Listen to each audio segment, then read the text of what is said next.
Okay, ready to start, everyone?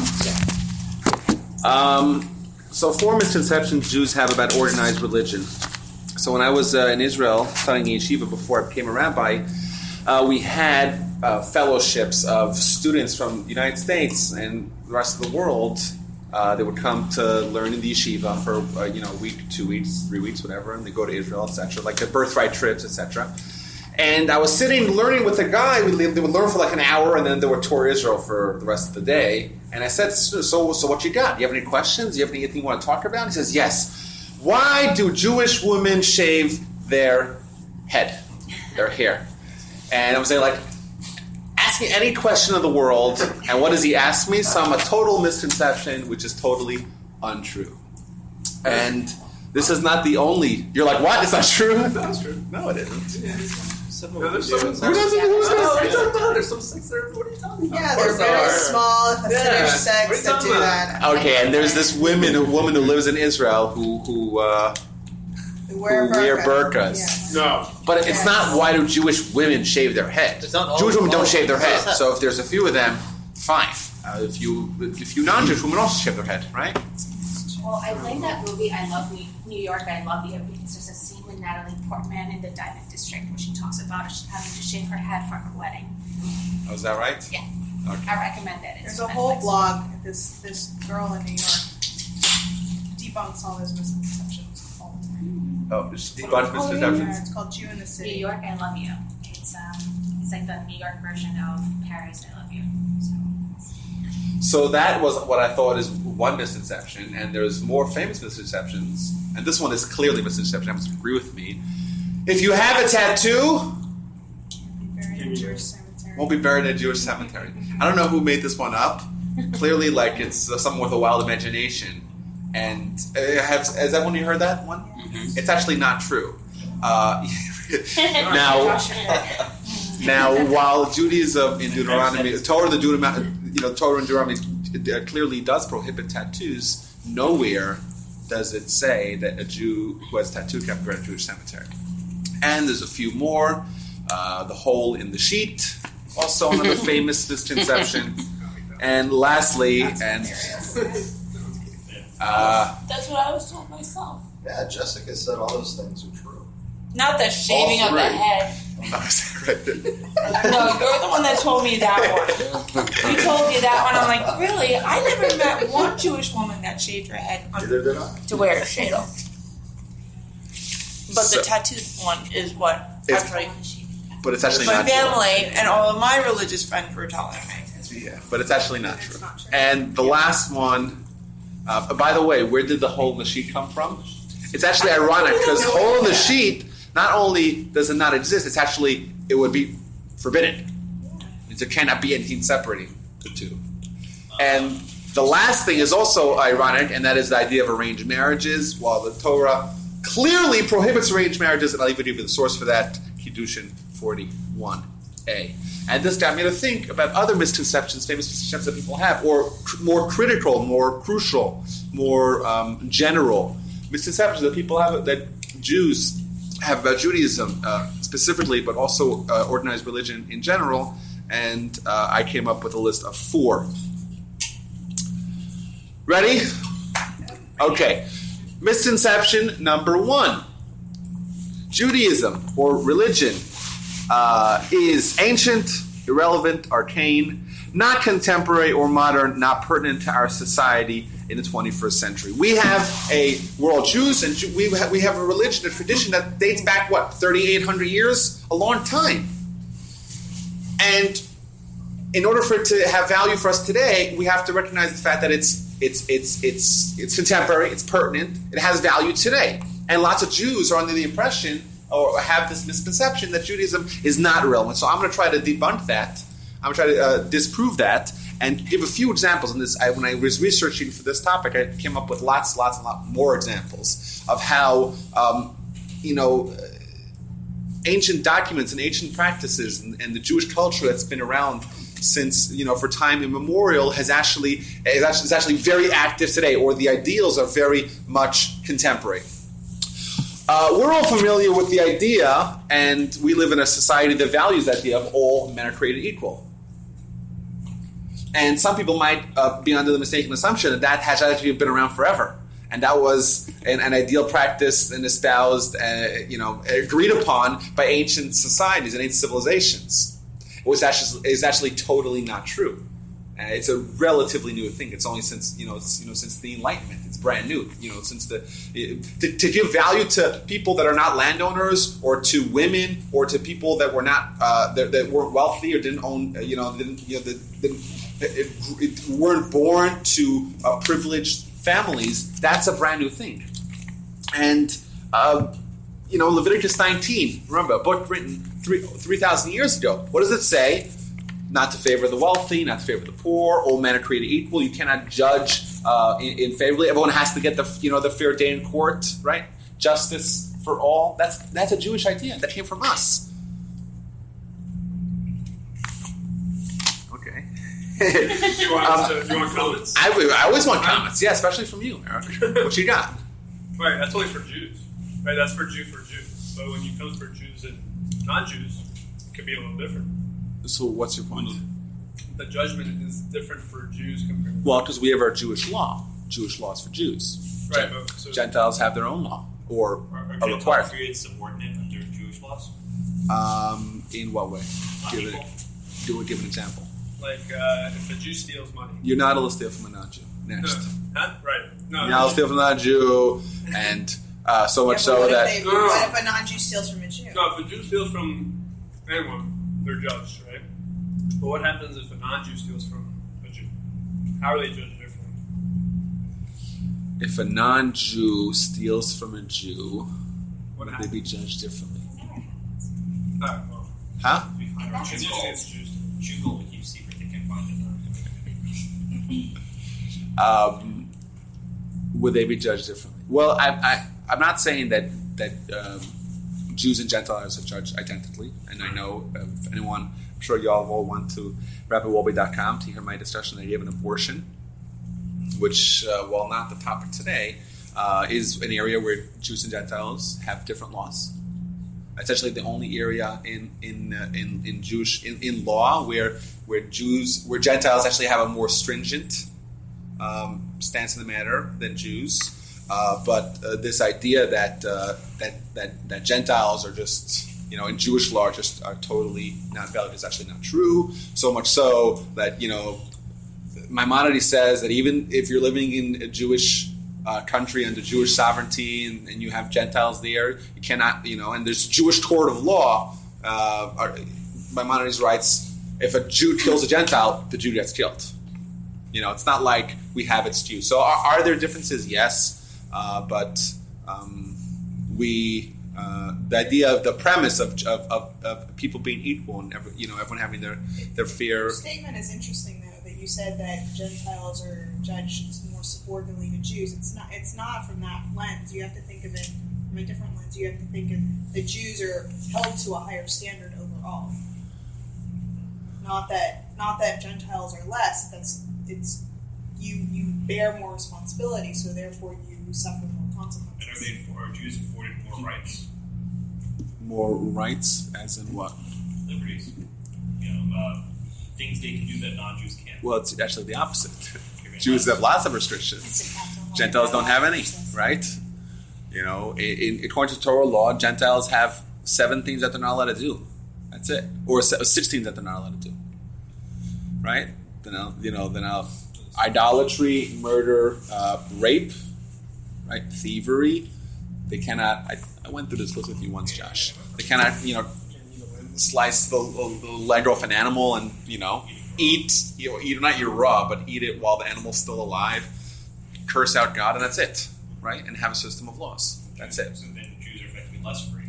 Well, call it free, or maybe Fewer less restrictions. Yeah, Gentiles would have less restrictions. Would I call them more free? I don't think so. I don't know all the rules about Gentiles. In fact, I don't know any at all. But I did see Pastor Osteen, the guy that's got that big I know TV he show. is. He said he sees no reason why the Old Testament shouldn't apply to his entire congregation, as well as the New Testament. He's arguing. So he speaks on behalf of many tens of thousands of people, and that's how he started to keep kosher. And that's the argument against Christianity. who gave Paul the right to abrogate the law. Paul, right? But Paul was the founder of their religion, and we're getting a little sidetracked. But he was one who says, "Oh, Shabbos, you don't need to keep Shabbos anymore. Oh, you don't have to have circumcision. Oh, all you need to do is follow Leviticus 19, love your neighbor as love your neighbor as self, and accept Jesus." Right? He did away with all Jewish practice. Who gave him the right to do it is a question that's yet to be answered. I think he was one of the apostles, right? Yes. No, he wasn't actually. Paul came about 60 years after Jesus, and he was a hardcore Jew that just hated all Christians. Saul of Then he Tarsus. found Jesus. He had an and epiphany on the way to Damascus. That's right. He met Jesus. He was crusading against him. Now, but I'll tell you guys something interesting. I don't remember this. There is a Jewish tradition about Paul. Once we're talking about Paul, there's a Jewish tradition that says that he actually was true to the Jewish faith till the end. Are you familiar with that? Paul started off as someone. The Christian religion started off as a subset of Judaism. It was like the Jewish Christians. They would keep Shabbos and eat kosher and wear tefillin and everything, but they believe in Jesus. So Paul was crusading around to try to get rid of them, or to stamp out this upstart group. And legend, this is a Jewish legend and tradition, was that then he had this massive epiphany, and he said he met Jesus on the way to Damascus, and Jesus says, "Why are you teaching? Are you going against my teachings?" And he eventually became the leader of that group, and he was one who said, "Okay, you don't need to keep Shabbos. You don't need to be a Jewish Christian. It's not a Jew. It's his own religion." So there's a tradition that says that he was true to the end. He was loyal to the end to Judaism, and what he did was he made it two distinct religions. Therefore, when you see your neighbor who's a Jew, you know for sure that they're not a closet Christian. You cannot be both anymore. That's the tradition. But this idea that no one has free reign, and even the king, in Jewish law, the king has to write a Sefer Torah, so write a Torah scroll and keep it with him, right? Even the king is not above the law. In Judaism, the first idea, the way the government worked was with checks and balances. Our United States government is built on the fact that no one has too much power. Right? The king had power, but the Sanhedrin had power, and the prophet had power, and the Kohen Gadol, the high priest, had power, and no one could override the rest of the groups. It's fascinating. Think about 2,500 years ago, a system of government was in place that our government, today was modeled after. Value of human life, which is an ideal that we today take for granted, but back in the day, in many societies, infanticide was a way to, just today I heard on the radio, just right now, I heard on the radio that they found this kid, found a baby. Yeah. You heard it on the way here? They found a baby next to some dumpster, a few hours old, right? They're wrapped up in a sweater. The baby's perfectly healthy. A few hours old, they said. A few hours old, just left, by a dumpster. And to us, it's so shocking, but it was commonplace as a method of sex selection. Sorry, ladies, but generally it was, and also as a way to curb population. Aristotle, famed like the brilliant leaders of yesteryear, he totally supported the idea of infanticide, and this is something which is so far for us. But from the Jewish perspective, we've been always putting the premium on human life. In ancient societies, killing for entertainment purposes was commonplace. In the Roman Empire, there were over 200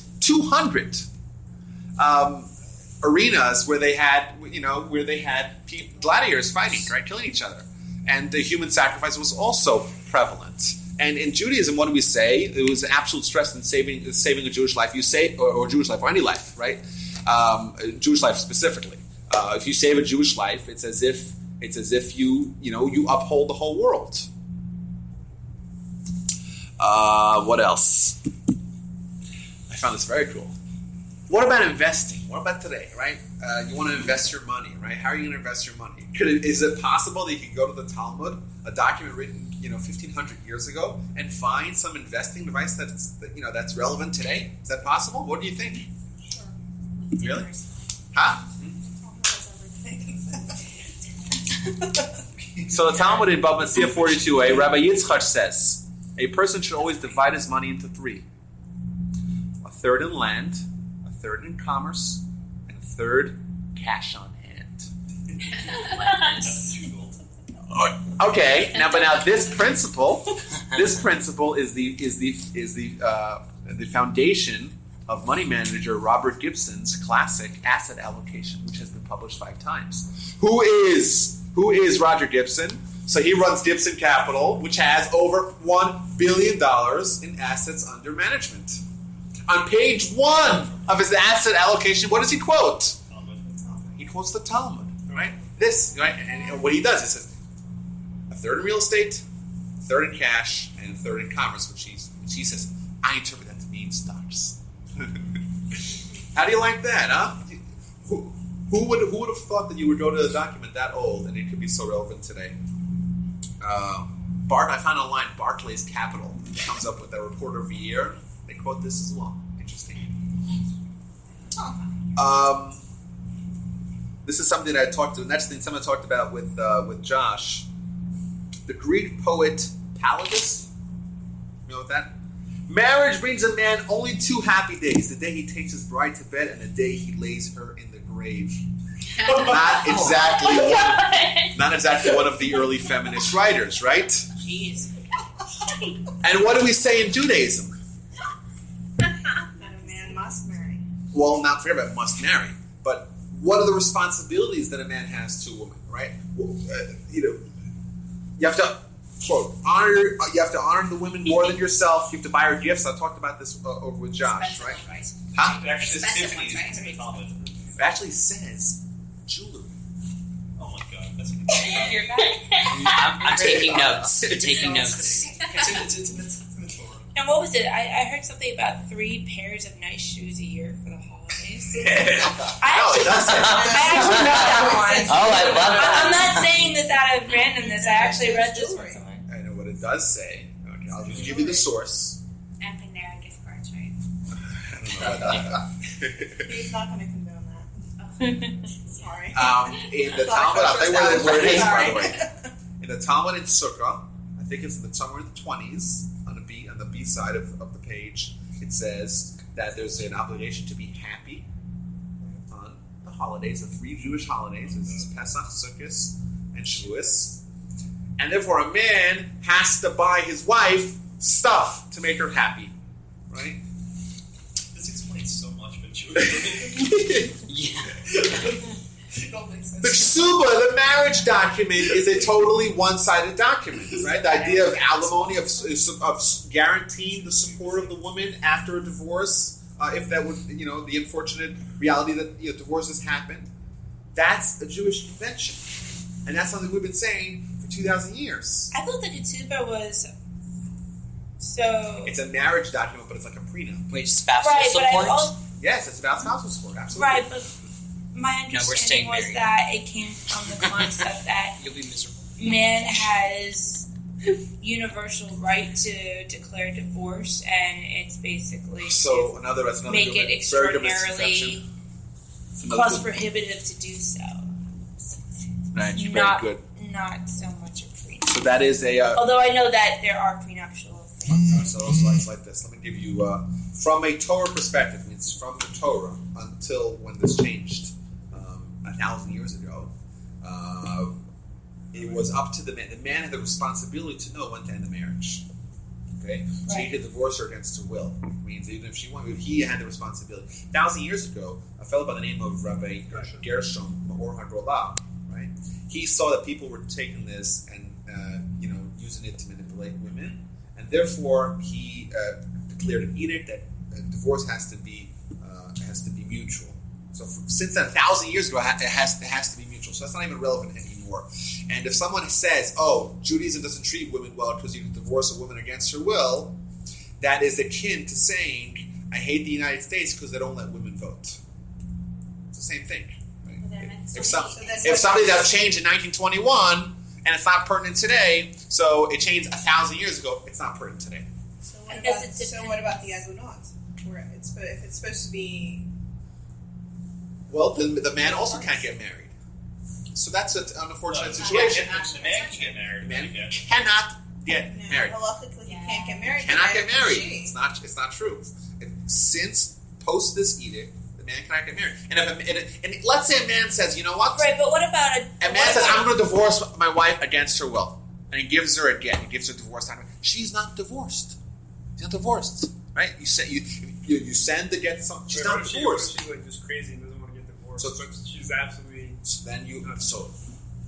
So that's You know, what you have like- to Meir Rabbanim. You've heard of that?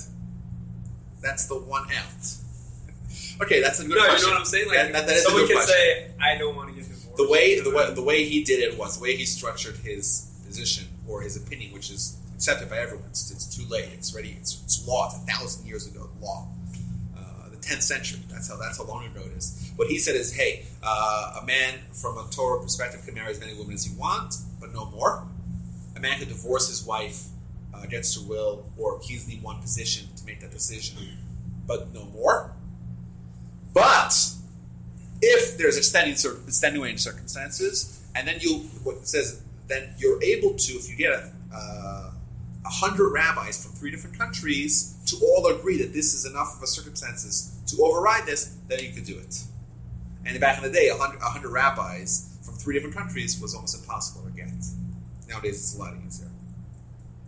But see, that's different. See, that's Ashkenazim. So Rabbi Rambam was still writing that you can divorce your wife That's true. if That's she true. That's true. spilled coffee on you. I don't know, some crazy stuff. There's something like that. That is true. That is true. But That's at least the same. that is after around 11:35 to 12:04. I think this is going on a tangent. Going on a I think tangent, I know. The concept was that the ketubah was mainly designed to make it cost prohibitive. And to lastly, this is utilize something- that universal. Something that people don't know, but once again, back to the tsuba, a couple who gets married, the man has to satisfy his wife sexually. Okay, so much so that if he does not do that, It's grounds for divorce. it's grounds for divorce. She can divorce him, right? It's totally guaranteed. The man has a guarantee to take care of her emotionally, physically, and to give her clothing. Jewelry is not mandated, but that's Weird sex. Yeah, where did it actually say jewelry? It doesn't. It says in the Talmud. Like it shows you. That's the Talmud in the Torah. Well, yeah, it's the same thing. I would say Judaism. I'm saying Judaism, the Torah, the written Torah, the oral Torah, and also Jewish culture. Jewish culture is relevant. Or Jewish practice has been practiced for thousands of years. What about the Jews that only practice based on Torah? What, the Karaites? You know any Karaites? All Jews that just It's practice. really funny that you say that because there was one class that I went to. One class that I went to that said the only people of the book these days, you know what they're called? Christians. We're not really Jews solely that's of the Bible. I mean, all of the Talmudic, everything from the Talmud has been incorporated into our Practice. into our practice. Are you a guy? Well, I'll tell you, even the Karaites have oral traditions because it doesn't tell you, you should wear tefillin. It doesn't tell you what tefillin look like. It doesn't tell you, what compartments or what Torah scrolls are supposed to go into them. So that has to be an oral tradition, regardless. The question is, are you going to go with the accepted oral tradition that has been accepted for thousands of years, or are you going to make up your own? Either way, it's not possible to actually observe the written document without some form of companion position or tradition. What about animal rights?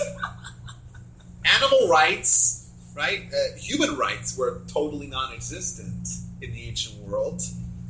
What about animal rights? For sure not. And actually, in the Torah, you find laws governing this. Think about that. How modern of a concept is that?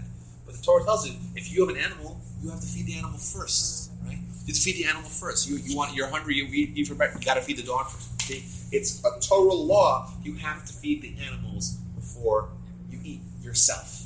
I remember when I was a kid, we had some goldfish, and I remember this is something that's seared into my mind. You can't eat. You got to go shake some goldfish food before you eat breakfast, because that's a Torah law, and that's been around for thousands of years, and it's greater society has come around to recognize it as value today. Even not the non-kosher animals? Absolutely. Yeah, of course. Keep it on the kosher animals. Yeah. Well, if you're in an Cats. agricultural society, Yeah, pigs. some of those Pigs, probably not. Pigs. Pig is like the paragon of. They're not animals. The lobster farm. Can you Why fish? not? Can you fish with shrimp? Why not? What if you like lick your finger by it? They kind of like your finger, but Huh? Like lick your finger. no, you can't. You wouldn't be allowed to lick your Use finger. fish. Is fishing okay? Yeah. But hunting is no. Okay. Hunting, you're not allowed to hurt animals for no reason. Fish. But if you need the animal for for a belt or for some shoes, then you're allowed to do it just for your purpose, right? Well, what do you do if you actually get the wrong fish? Like you get a blowfish So- instead of a flounder. Gloves. Use very strong gloves.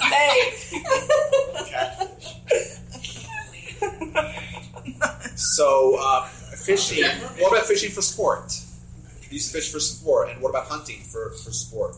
So from a pure halakhic standpoint, is you are allowed to do it. Just you're not doing it for no reason. You're not causing harm to animals. You can't terrorize cats with BB guns. But if you have a constructive purpose, you're allowed to do it technically. But the spirit of the law, there's the famous response written in the 18th century about hunting. He says, "Hey, listen, you could do it, but we're here in this world for a purpose, to accomplish major things. Don't spend your time just killing an animal for sports." And I want to finish off this session with a quote from a very famous historian, Christian and European historian, who wrote a book called A History of the Jews, Paul Johnson, a receiver of the Presidential Medal of Freedom, the highest civilian honor that you can get in the United States. And at the end of the book, the epilogue, certainly the world without the Jews would have been a radically different place. Humanity might have eventually stumbled upon all the Jewish insights, but we cannot be sure. All the great conceptual discoveries of the human intellect seem obvious and inescapable once they have been revealed, but it requires a special genius to formulate them for the first time. The Jews had this gift. To them we owe the idea of equality before the law, both divine and human, of the sanctity of life and the dignity of human person, of the individual conscious and so a personal redemption, of collective conscience and so a social responsibility, of peace as an abstract ideal, and love as the foundation of justice, and many other items which constitute the basic moral furniture of the human mind. Without Jews, it might have been a much emptier place. To say that Judaism, that the Torah, that the Jewish culture has been around for millennia is not relevant today is a misconception. It's not true. And this is just the things that came off the top of my head. There's many more. Like I was talking, I think Josh and I once had this talk, that the Talmud talks about artificial insemination, which only became a reality like 30, 40 years ago, a scientific reality. And it's mind-boggling to think that a document written literally thousands of years ago would describe this something that would only be discovered years later. Okay? Everyone agrees this is a misconception? Huh? What is the opinion on Judaism and artificial insemination? That's a good question. Because there is that I other want to know law under saying what that. context that falls under. If you're No, talking so Talmudic there- sort of discourse. It's in the Talmud. It's brought down the Talmud. But what's the opinion as regards to what? The moral position, or who's the father position, or Very Polish question. well, yeah? What's the question? Give a specific question. Yeah, just morally. Morally, What- what's the Kim problem? Kardashian and Kanye West. I don't know what that is. Okay. Because there's that other rule also that That's right. like a man can divorce the woman if she can't get pregnant after 10 years. It's under the assumption that the woman just can't get pregnant. It's not the man that's infertile kind of thing. Yeah. So how does that fit Well, in with that? I'll tell you, today's practice, it's used all the time, right? One of my friends from Yeshiva's father has the biggest IVF clinic in Canada, and he's an observant Jew, and he has all the Jews coming, his whole flock to his place, conceive.ca, and enormous laboratory in Ottawa. And he says tons of Jews come because they know, like, we follow, everything's fine and kosher with a hechsher. It's all fine. It is fine, yeah. but they rely on him because he's Jewish and he knows the laws. Shari Tzedek has an enormous Shari Tzedek in Israel, in Jerusalem, has an enormous IVF. As to the question of paternity, it gets complicated. There's lots to talk about. Moving right along, misconception number 2: rituals are devoid of meaning. When you do something like a mitzvah, how can mitzvahs be a spiritual experience? You're doing a mitzvah every day. You're wearing tefillin every day. You're praying every day. You have Shabbat once a week. You have lots of repetitive ritualistic activities as someone who follows Jewish practice. How could that be meaningful if you're doing it again and again? Loss of novelty, right? How could there be meaning in ritual? Is that a conception that y'all would agree people have? I know that I had this thing, and I said, hey, prayer, I'm praying 3 times a day. It's the same exact words, almost exact words. It's the same words. The prayer, the morning, afternoon, and evening prayers. And if you pray all 3 times, you're saying the same thing, 3 times a day, 18 times a week, hundreds and hundreds of times a year, maybe thousands of times a year. How could that be meaningful if you're just saying the same things over and over? Is that a valid claim? What do you say, Brian? I think that we've had this discussion before, and you said that it just keeps us reminded about what we're doing here and why it's important to us. Okay, that's true. But how could it be meaningful? How could it be meaningful again and again? It's so ritualistic. It's mechanical. It's technical. I mean, we Right, sing it's like happy. saying waking up and telling your wife, I love you, because you have to. You're right? Well, that's part of the answer I've written down here. Right. It's only ritualistic if there's no relationship. It's only, right? To buy flowers is a nice gesture that someone would show to his wife, right? or like to say, I love you, or sleeping together, right? You're going to do the same thing 1,000 times? How could that be meaningful? How could that be meaningful? If you get married to someone and live with them or plan to live with them for 60, 70 years and plan on, remaining active in the bedroom, you would be sleeping together thousands and thousands of times. How is that not just going through the motions and just... Is it just a ritual? Is it just you're or it's not, because there's a relationship. If there is a relationship, there's no ritual. In Judaism, we say that our mitzvah is it's an act of a relationship that we have with the Almighty.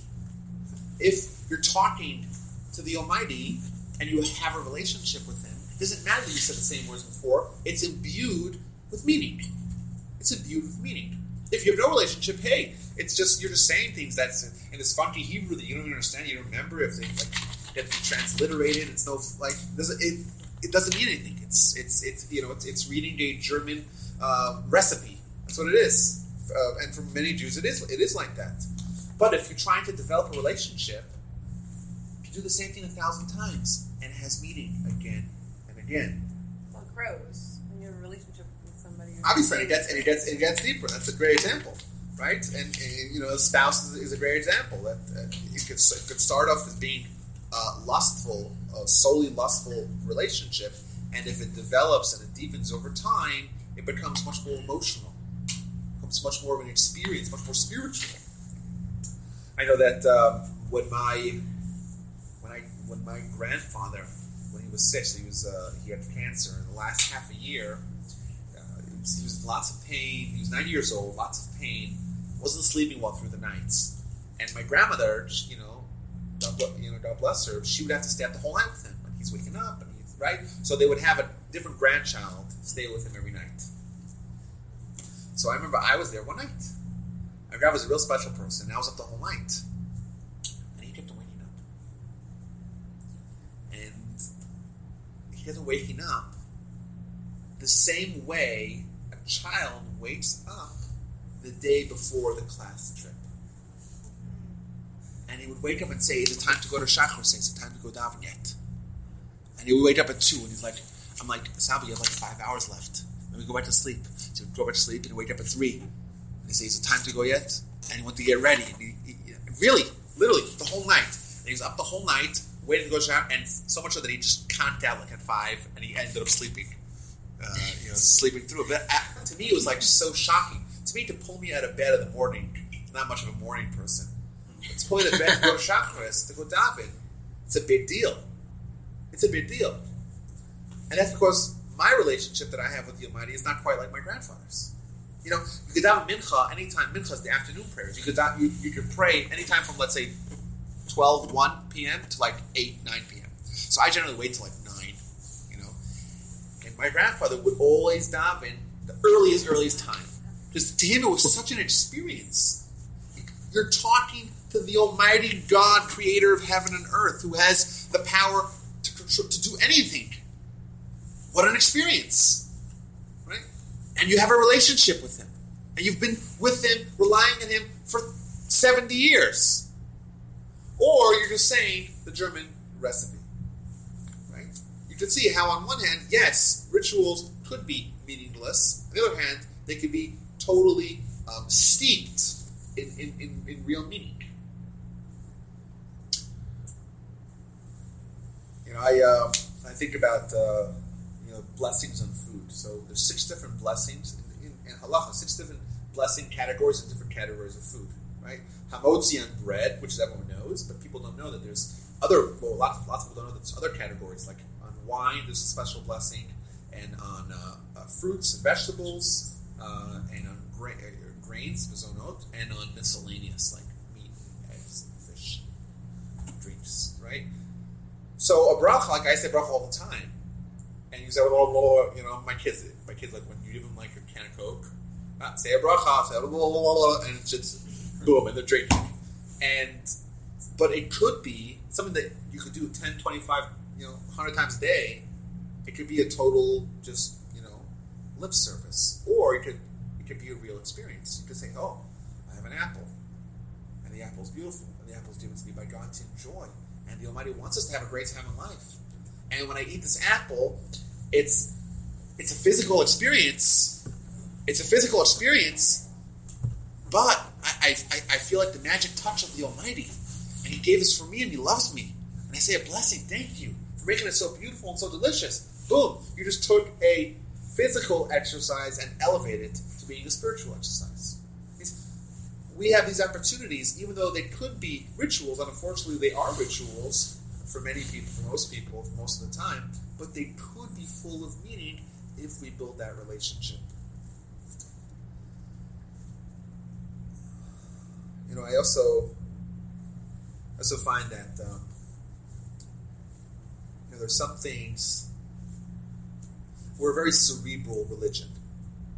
We'll get that a little bit later. Things have to make sense. It has to be organized, and it's codified, and it's rational, and it's built on reason, and there's reasons for everything, and there's voluminous amounts of information, and it's organized. Right? That's the way we work. So much so, we'll talk about it a little later, that in Judaism it's not enough to have faith. Faith is a Christian idea. Oh, I believe. You got to know. You have to have evidence. You have to prove things. Things have to make sense. If they don't make sense, then you're no different than the Shiites. They're following what their parents told them, or you're following what your father told you, or your society told you, or your rabbi told you, or your community told you. That's not a Jewish. It's all based on reason. We don't believe in experiencing things before you understand them. You have to understand first, and then you experience. But there are some things that can only be understood if you experience them. Generally, you have to understand it and then experience them. But there are some things that you can only understand them. You can only understand them if you experience them. Like I find, like the Shabbos experience to be tremendously meaningful. But I know that there are people that don't share that opinion, and I think that it's something that has to be experienced, and only the experience gives that level of understanding. So, to the misconception that rituals, mitzvahs, things that you do repetitively lose their novelty over time, we say, indeed they do, but only if there's no relationship, only if you're not developing something special here.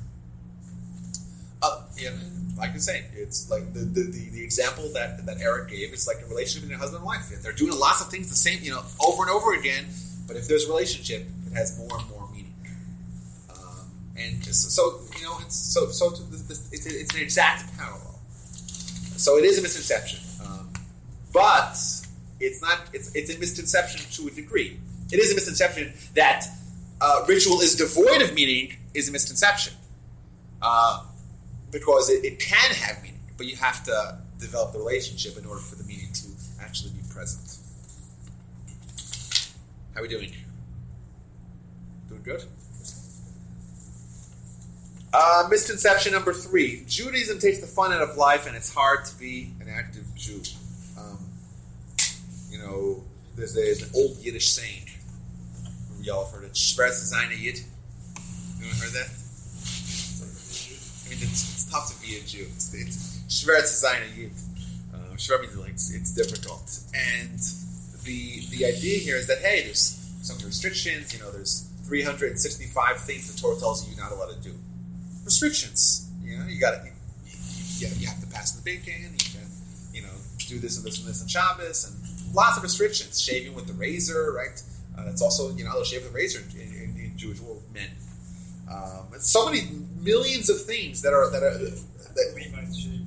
Huh? How do the Levites shave? Well, they have an exception.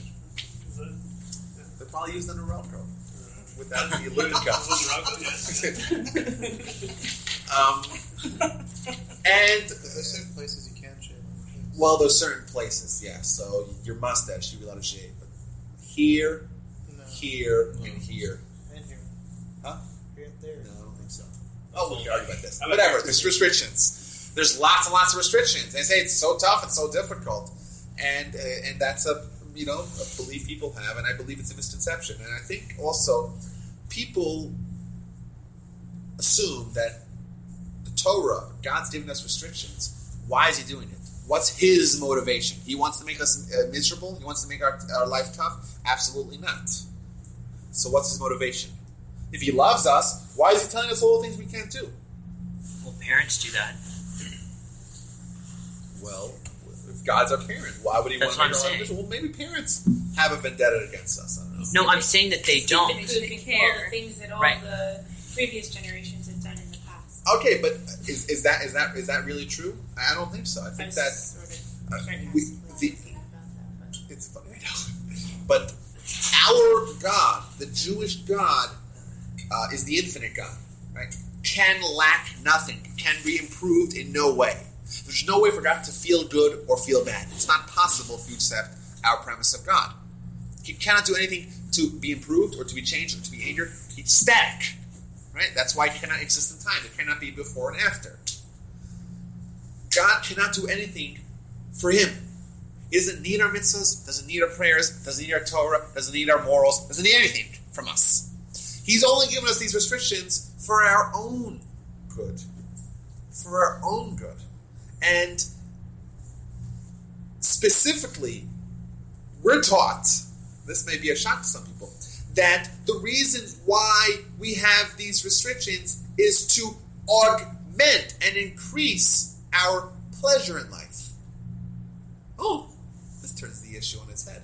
We say... That's like a psychological, thing. Like you say, oh, you'll be happy if you do this. Well, you want to... It's like an advertising. It's like, you don't do this.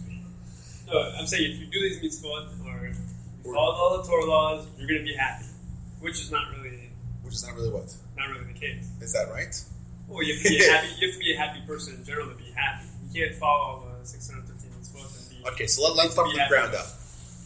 Physiologically, all humans are striving to have pleasure. Does everyone agree with that statement? I think in various iterations, everyone would agree to that. We have Freud famously told us this, right? We're here to have pleasure. Frankel and Adler agree, and what they're just talking, they're only arguing in semantics. How do you describe pleasure? Is pleasure meaning? Is pleasure physical? Hedonism? We're all here trying. Physiologically, humans are seeking the same thing. Rabbi Yisrael Salanter, right, the founder of the Muslim movement, who preceded Freud with describing the unconscious, known by laymen as the subconscious, right? Don't ever tell a psychiatrist or a psychologist, don't talk about the subconscious. That just shows that you don't know anything. It's all the unconscious. We call it subconscious, right? I did until I learned with a psychiatrist. like, no, don't call it subconscious. Unconscious. And this was described by Rabbi Salanter 60 years before Freud. And he also agrees, everyone agrees that we're driven, motivated for one thing, and that's that pleasure. And Judaism says, Ha'adam lo nivra, I'll say it with the quote, Ha'adam lo nivra, man was not created, Ella, rather, l'hitaneg al Hashem, right, to have the pleasure of God, Shezeu ha'tanug amiti, this is the real pleasure, Va'idun hagadol mechol ha'idun, I'm saying in Hebrew, so Erica, believe me. And the greatest pleasure that could be possible. What we're saying is, yes, we're here to have pleasure. But there's hierarchies in pleasure, right? There's higher levels of pleasure. You don't want to spend your life settling for the lowest level pleasures, right? You don't want to be playing PlayStation and eating ice cream and avoid responsibilities of life and have the pleasure of love and have the pleasure of meaning. We're here to have pleasure, but what kind of pleasure? The higher levels of pleasure. Don't get bogged down with all the silly things. And when we view restrictions as saying, don't get too drunk on the appetizers. Don't get too drunk on the small pleasures in life. Focus on the greater pleasures in life. So, yes, the immature way to look at it is that, give me back my chocolate bars.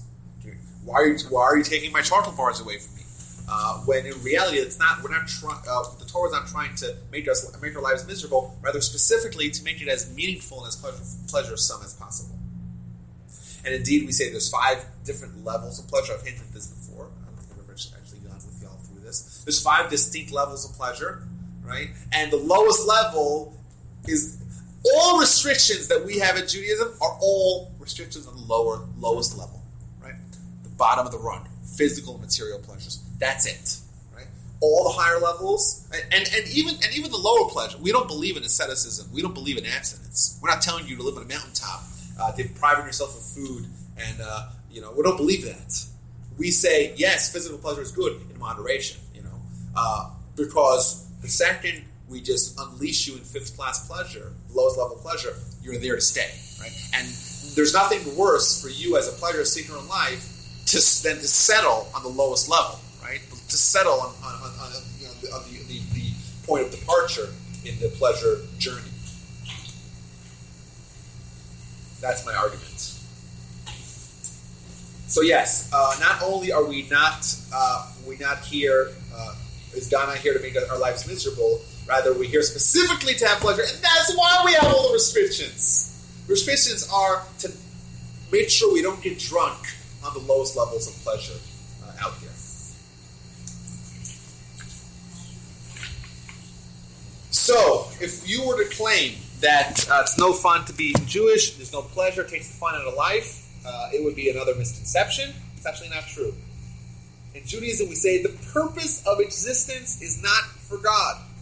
God doesn't need it. It's for us. Why? To do what? To have pleasure. What kind of pleasure? The highest levels of pleasure, not the lowest levels. And to a man, you'll see every single one of the 365 different classifications of restricted activity are all low-level pleasures. And by the way, 98% of the stuff you don't do anyhow, or you wouldn't want to do anyhow. So yes, it is a misconception, and it's actually not true. And the last of the 4 misconceptions is, I think, something that I already mentioned before, and that is the idea of, and it's actually true for other religions, but not so much for Judaism, and that is that the idea of a leap of faith, right? Religion is the opiate of the masses. It's the way to pull, put wool in front of their eyes. What's the line, right? Wool cover their eyes, right? Wool, right? And that is that just follow some dogma, some system of beliefs, and get the simple people to be happy. And it's just it's total nonsense. It's total, and it's it's just faith, and it's a leap of faith, and it's not based on reality, and it's not based on evidence, and it's not based on facts, and it's not based on empirical data. It's silly, right? It's for it's for the lower levels of society that just shouldn't revolt and riot. And what I'll tell you is that indeed many religions do say that they do put a premium on faith and not asking questions and avoiding topics that are difficult to reconcile with their belief. While in Judaism, we embrace questions and we tell you, you have to understand it. Faith alone, you cannot hide under the cloak of faith and say, oh, I just believe. I believe and I don't understand. There's no mitzvah to believe. There's a mitzvah to know. You know, people. Emunah, you don't find the word emunah. People have a certain faith about the Torah, and they might read something that, if they weren't in the Torah world, were like thinking, "Oh, this is nuts. This is complete." Like, for example. Give me an example. I don't know. I don't want to. No, ask the question. Ask the question. Some Jews don't believe in Eating Oh, kosher. yeah, you keep kosher, but something like really, like something that just goes against your ethical upbringing. I don't know, something that just doesn't make sense, right? What? Like, Like huh? what? No? Moses parting the Red Sea. Oh, yeah. Like what? Moses parting Parting the the Red sea. Sea. Or that's Oh, yeah, something which is supernatural? something supernatural, or Yeah, okay. So is that a leap of faith? that's a leap of faith.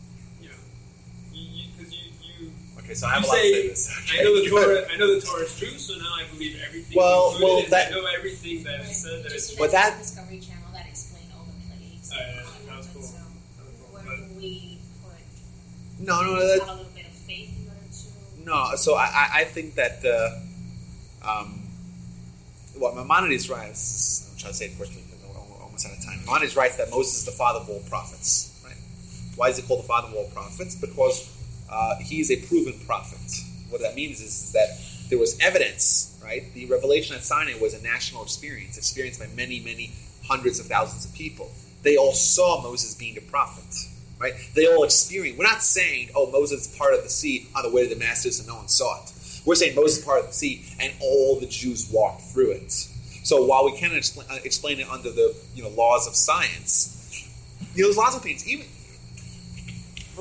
Even people that don't believe. That's just an example. It's a good example. It's a very good example. Even people that don't believe in any supernatural, right? You have to believe in the Big Bang is not supernatural. It's not. Of course it is. Right? Where did the first organism come from? Evolution starts from point B, right? Evolution is not a leap of faith, really. It's so improbable. It's a total leap of faith, right? And it has to be. There has to be a miracle somewhere. So is it a miracle in the framework of nature, right? Or is it a miracle with the supernatural? Everyone agrees that there was something out of the ordinary, something that's highly unlikely we have never seen before that brought us to existence. 8 billion creatures. It's a lot to really accept rationally. And you know what? Even evolution, an example, starts from point B. What does it start from? One single-celled organism. It's easier to go from a mouse to the elephant than it is to go from inanimate a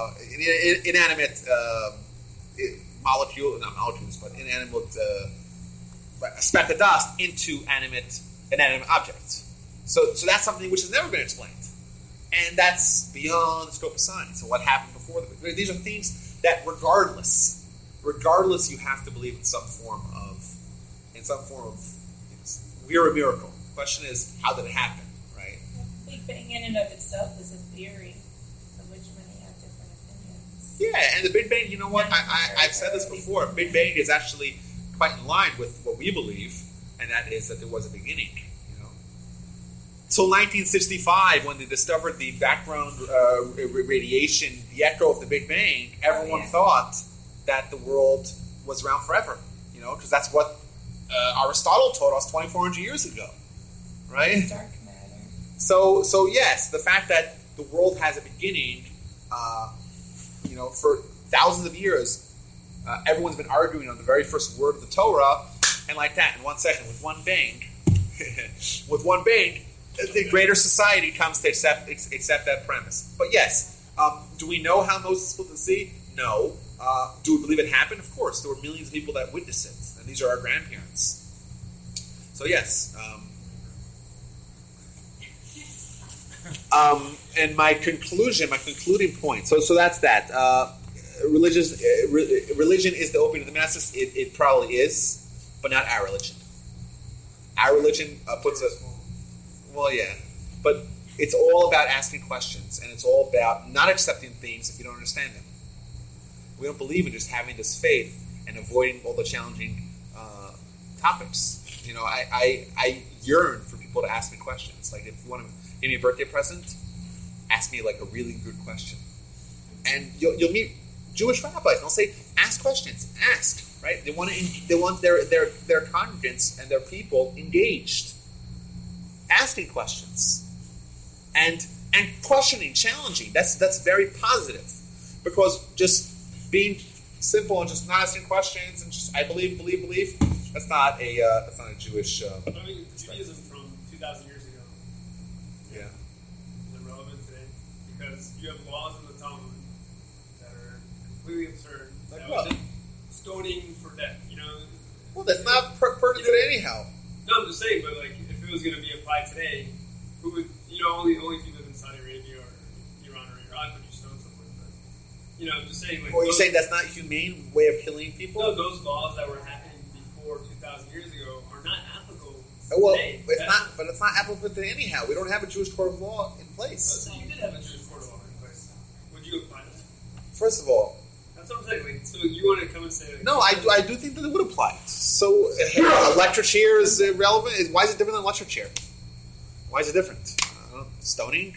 If someone did something that deserved a capital punishment, like a capital punishment, just like they do. That just Texas just executed its 500th, right? A couple of weeks ago, last week. What was it? We execute even today in today's society. We execute. What's the difference? How we execute them? Oh, no, but would you do it like that? Why not? Yeah, What it's do a you mean? mitzvah. Of course you would.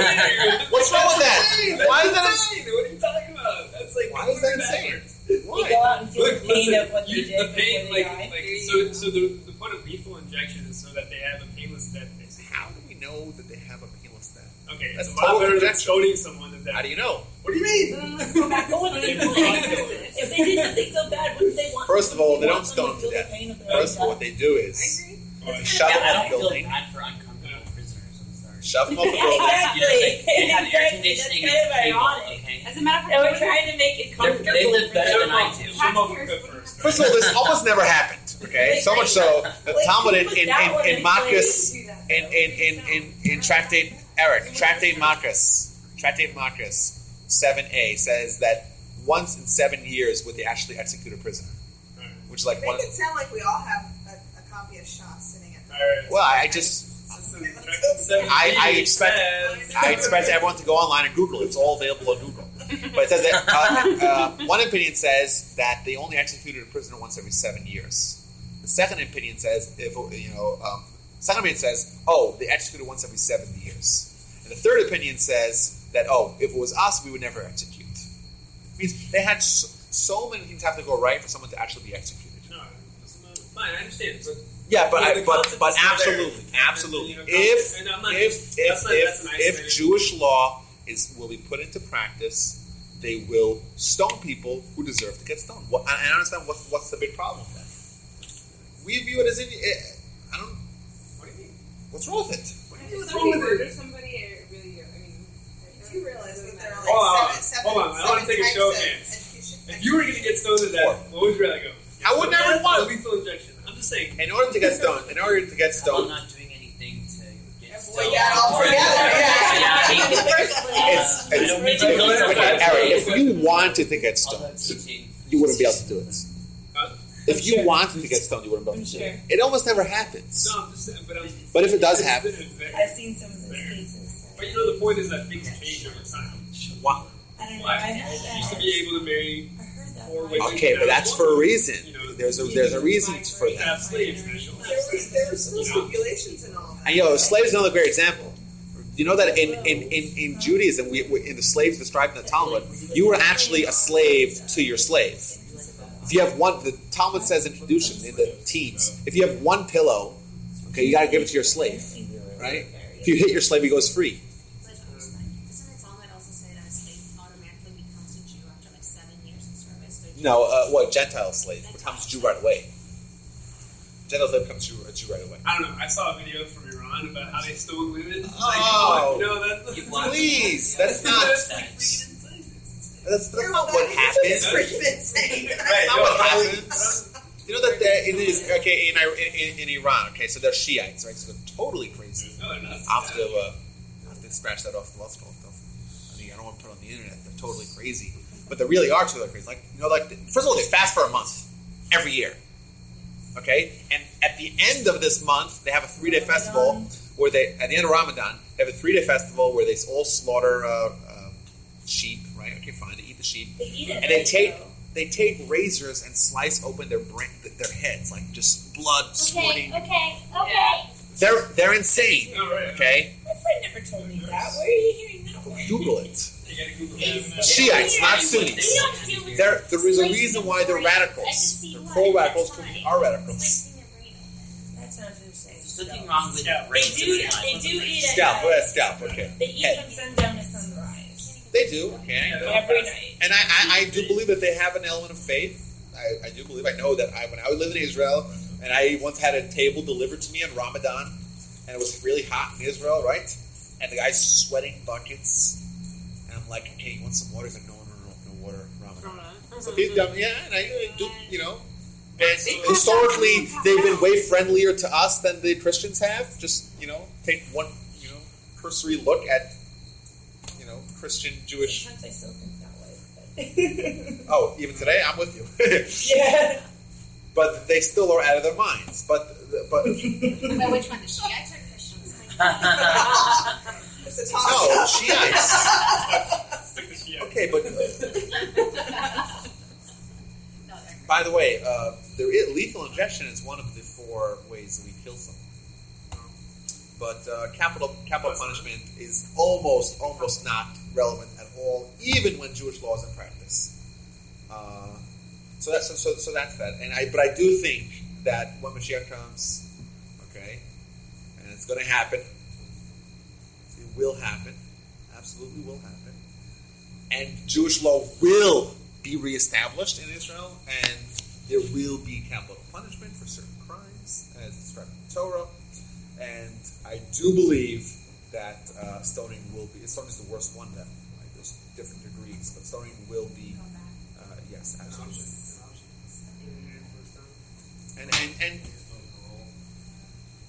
And lastly, absolutely, of course.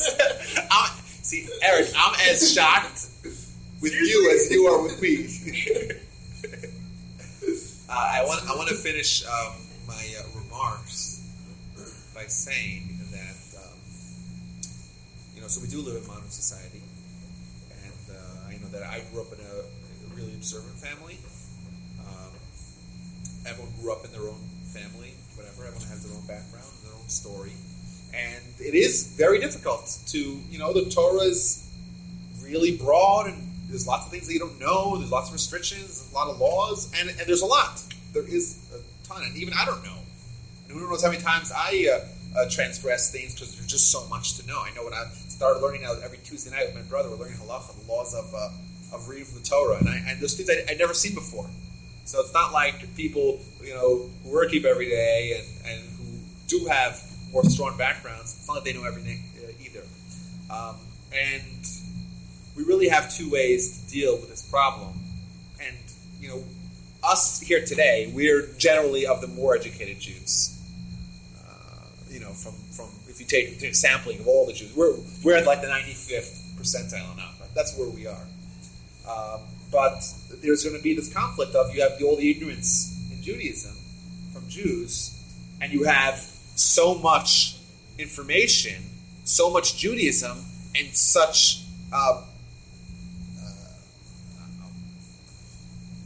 ignorant. I used the word ignorant before, but not Jews who really don't have any background. And there's 2 ways to really approach it. And the one approach is to dilute Judaism and to make it more user-friendly and to make it more, to modernize it, right? That's one approach. And to try to find the equilibrium where it's, the Judaism is not intrusive and it's not, it's manageable, it's swallowable. It's like something like a pill you can swallow. It's palatable, right? To people who don't know much about Judaism. That's one approach. My position has always been, don't dilute Judaism. We know we're going to fail. We're humans. We're, to some degree, all of us are ignorant, and we're all going to fail. But don't try to uphold Judaism by dismantling it. It's better to say, okay, we know we're going to fail, but at least we're not going to dilute it. At least we're not going to water it down. We'll still have the real thing the way it was for hundreds of years as part of our Jewish culture and Jewish identity and Jewish practice and Jewish observance. We'll have that. We'll try to do as much as we can, each one of us to our own abilities, right? And we're going to fail, and we know we're going to fail. That's a better option, in my opinion, than saying, okay, fine. So this we can't do. So let's take scissors and cut out parts of the Torah that are just not going to. Don't change the Torah, right? Keep the Torah the way it is. And I think from a historical perspective, it's undeniable that every time there was an attempt to try to uphold Judaism by dismantling it, it's actually eroded it further. The attrition actually went even further. You said, okay, fine. Jews aren't coming to Shul on Shabbos, right? Because you can't drive. Right? This is an example, and even though I don't want to take swipes at any one particular group, God forbid, but I've had a conservative rabbi that told me this. So the conservatives, up to the 50s, no one was allowed to drive on Shabbos because you can't drive on Shabbos, right? But in the 50s, what they did was they said, okay, fine, you could drive on Shabbos, but only to Shul. So what happens? The unintended consequences of that is now people drive everywhere but Shul. And while as beforehand you had to live within the vicinity of the Shul because you had to walk, now you can live wherever you want. What happens to the Jewish community? It gets, it becomes assimilated into the greater society. And what happens to the intermarriage rates and the assimilation rates? They skyrocket.